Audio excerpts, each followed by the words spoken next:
நட நட தமிழா நட நட விடை தரும் வரையும் நட நட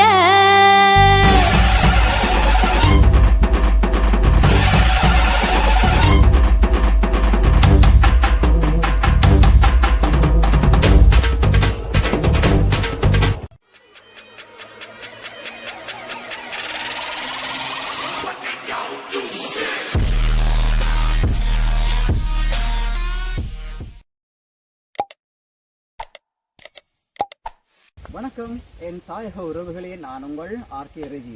இன்றைய நாளிலே நாங்கள் எங்கே இருக்கிறோம்னு சொன்னால் காங்கேசன்துறையில் அதாவது சிமெந்தி ஃபேக்டரிக்கு அருகாமையில் இருக்கிற ஆம்பராய் என்ற இடத்துல வந்து இருக்கிறோம். J333 GS பிரிவு இருக்கிற இடத்துல தான் நான் நிற்கிறோம். அந்த இடத்துல 35 ஆண்டுகளுக்கு பிறகு இராணுவத்தினரால் விடப்பட்ட எங்களுடைய உறவுகளுடைய இந்த காணிகளும் வீடுகளும் தான் நாங்கள் பார்த்து கொண்டு இருக்கிறோம். அந்த வகையில் எங்களுடைய மக்கள், புலம்பெயர்ந்து வாழுகிற மக்கள், உங்களுடைய வீடுகள் இந்த இடத்திலே இருக்குமாக இருந்தால் கீழே கமெண்ட்ஸ் பண்ணுங்கள். அடுத்த நாளும் வந்து நாங்கள் உங்களுக்காக ஸ்பெஷலாக எடுத்து போட தயாராக இருக்கின்றோம்.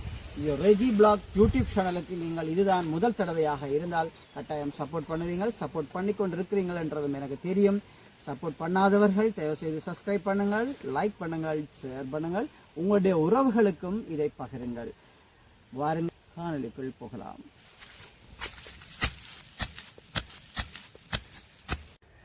வணக்கம் என் உறவுகளே. இன்றைக்கு வந்து நாங்கள் நேற்றைய நாளிலே ஸ்ரீலங்கா இராணுவத்தினரால் கிட்டத்தட்ட 35 ஆண்டுகளுக்கு மேலே கையகர்த்து வைக்கப்பட்ட இராணுவ முகாம்கள், மக்கள் குடியிருப்புகள், மக்கள் காணிகளிலே கையெடப்பட்டு வைக்கப்பட்டிருந்த காணிகள் நேற்று முன்தினம் விடுவிக்கப்பட்டிருக்கின்றது.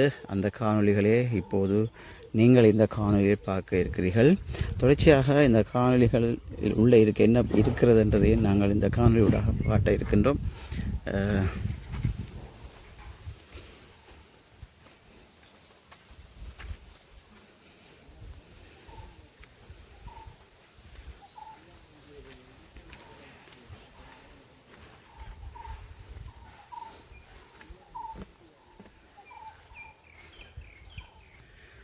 இதுக்கு ஒரு கட்டிடம் இருக்குது. நாங்கள் பார்த்த அளவில் வந்து இந்த இடங்களில் தான் இந்த கட்டிடங்கள் வந்து முழுமையாக இருக்குது. மற்றும் கட்டிடங்கள் வந்து பெரும்பாலும் எல்லாமே உடைக்கப்பட்டு அல்லது இதுவும் அப்படி தான் உடைச்சி தான் கிடக்கு. ஆனால் இது இராணுவத்தால் உடைக்கப்பட்ட மாதிரி தெரியல.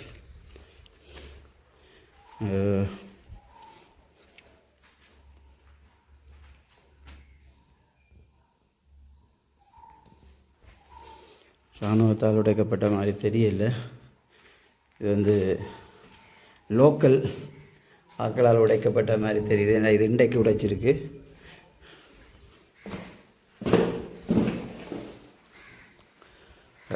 இராணுவத்தினர் டாக்குமெண்ட்டுகள்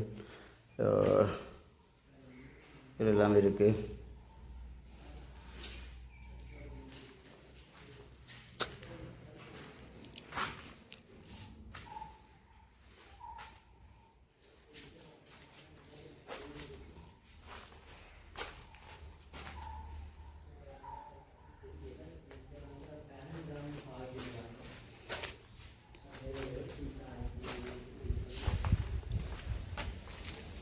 எல்லாமே தூக்கி வீசப்பட்டிருக்கிறது.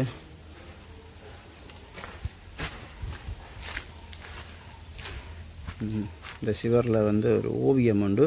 செதுக்கினு சீமேந்த பூசி போட்டு பிறகு செதுக்கி இருக்கிறார். நீட்டாக இருக்கு. அவர்கள் இந்த இதில் கைதேர்ந்தவர்கள் கீழே தண்ணி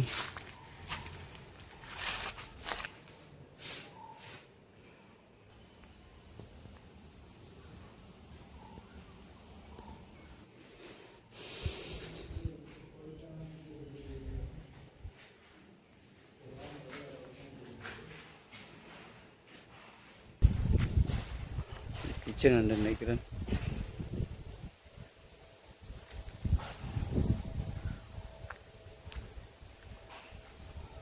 ஒரு தரப்பால், பெரிய தரப்பால் இருக்குது.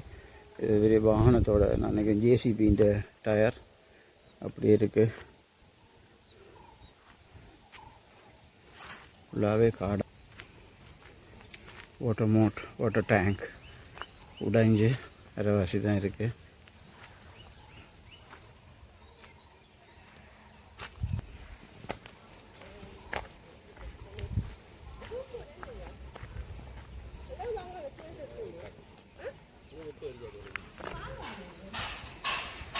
இது சம்மந்தப்பட்ட ஆக்களும் வந்து தான் பார்த்து கொண்டு போகணும்.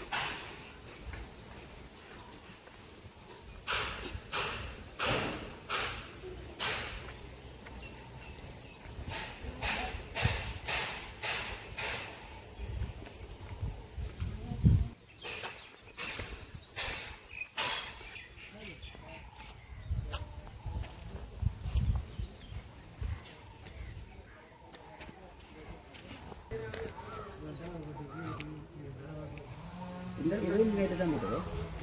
இந்த வீடு நல்லா இருக்கு வீடு. ஐயா இந்த வீடு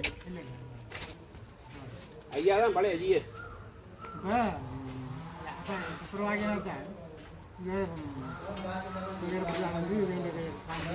என்ன படுத்து நான் துணையா படிக்கிறேன்.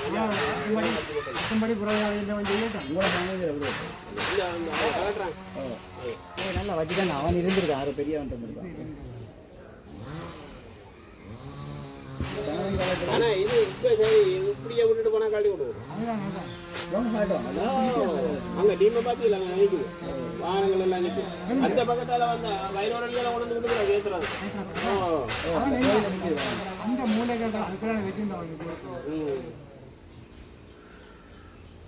சரி போட்டு இது வந்து ஃபேக்டரி என்னன்னு இது அங்கால ஃபேக்டரி.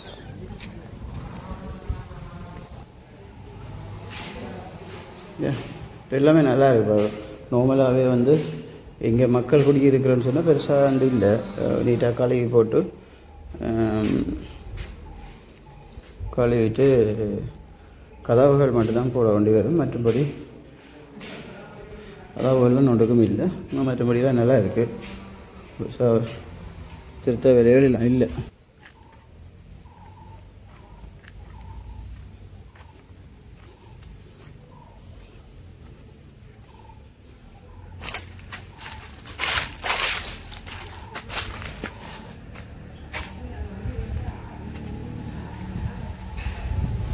இந்த வீட்டை பாருங்கோ எல்லாம் இருக்கு.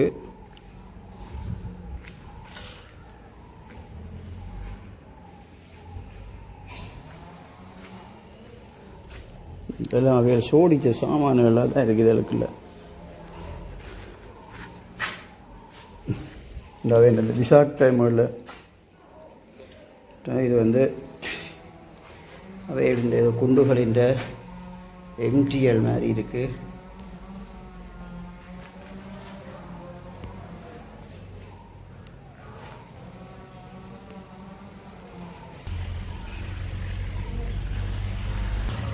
இது எத்தனை வருடத்துக்கு பிறகு இந்த உரல் எடுத்திருக்குன்னு தெரியல.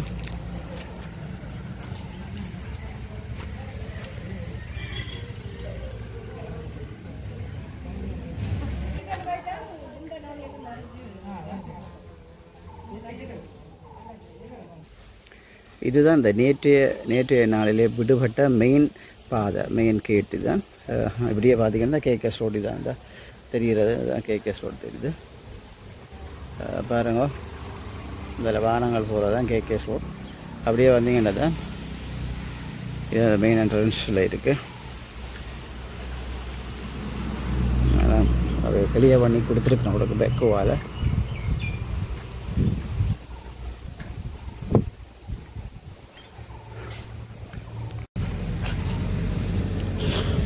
இந்த இடத்துல தான் இராணுவத்தில் இந்த விறகுகள் எல்லாம் வெட்டி மிஷினால் எடுத்துக்கொண்டு போகணும்.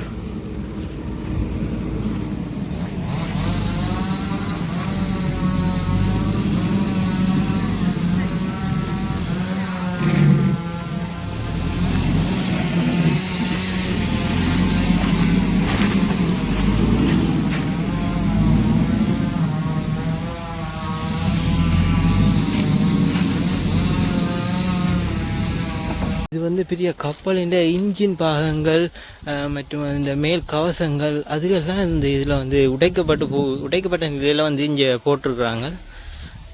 அப்படின்னா பார்ப்போம். இது வந்து முக்கியம். இது வந்து பார்த்தீங்கன்னு சொன்னால் ஒரு பிரிண்டிங் மிஷின் போல் இருக்குது. இதெல்லாம் இராணுவத்தினர் அந்த தகவல்களை அனுப்புறதுக்கு கடிதம் உருவாக்கி இருப்பினோம்.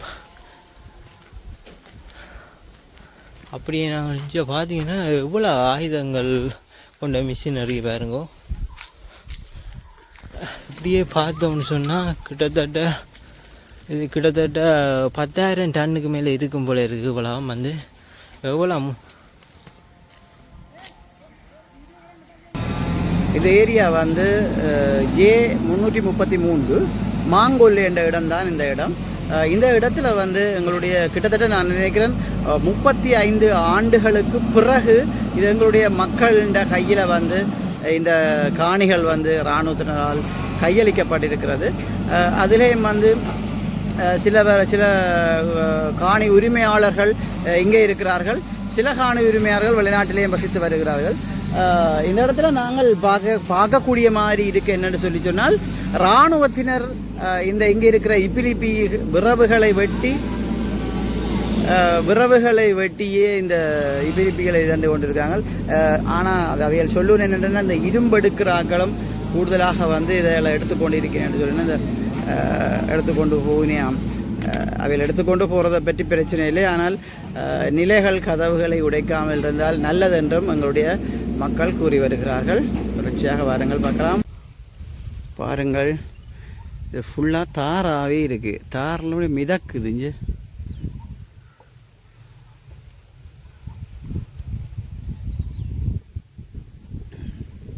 கிட்டத்தட்ட முழங்கால் அளவுக்கு கீழே புதாயம் போல இருக்குது. தார்களில் கால் வச்சா.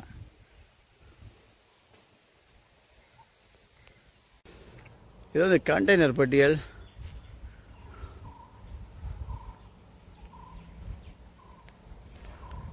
நிறைய இருக்குது. அங்கால இராணுவத்தின் கட்டுப்பாடு இருக்கிற எடுக்க இல்லாத வீடியோ இவ்வளோ வந்து இருக்குது.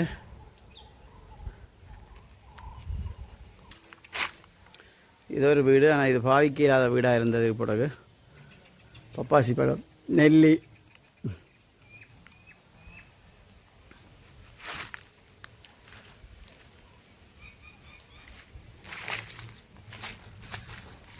உங்களுக்கு போய் பார்ப்போம் என்ன இருக்குண்டு. இதுவும் அப்படித்தான். இது வந்து நீச்சல் மீன் தொட்டி மாதிரி இருக்குது. எஸ், மீன் தொட்டி தான். அமர்த்தினதுக்காக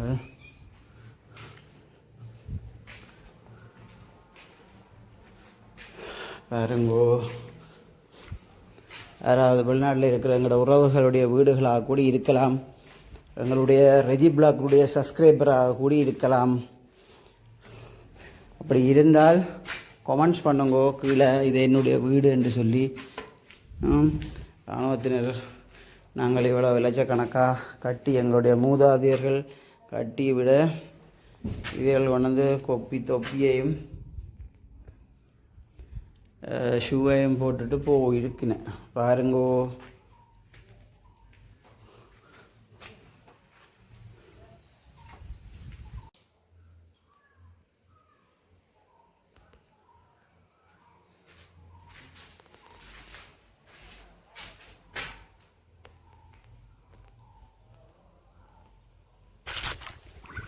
இந்த இடத்துல பாருங்க, ஒரு ஆலமரத்துக்கு கீழே ஒரு பிள்ளையார் கோயில் இருக்குது. அந்த பிள்ளையார் கோயிலில் வந்து பிள்ளையாருடைய படம் இருக்குது.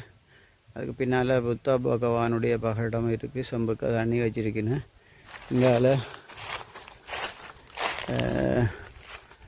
ஒரு சிலைகள் இருக்குது பாருங்க. வந்து சிலையை சூமணி காட்டுறோம் பாருங்க. சங்கிலியான ஒரு மன்னன் குதிரையில் வார மாதிரி இருக்குது.